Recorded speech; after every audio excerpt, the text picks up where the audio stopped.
समाज हितासाठी काम करणारे सगळे महापुरुष कुठल्याही जाती धर्माचे नसतात. मग ते महापुरुष छत्रपती शिवाजी महाराज असोत मराठ्यांचे की डॉक्टर बाबासाहेब आंबेडकर असोत महाराजांचे,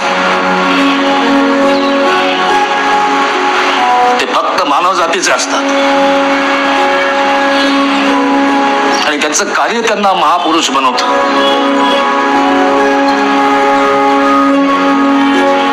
या महापुरुषांच्या कार्यातून सत्य प्रवाहित होत असतं. ते सत्य तुकारामांकडे येतं, इथून ते छत्रपती शिवाजी महाराज यांच्याकडे जातं, इथून ते सत्य महात्मा फुल्यांकडे जातं, तिथून ते सत्य बाबासाहेबांकडे येतं. या सगळ्या महापुरुषांची ध्येय एकच आहे,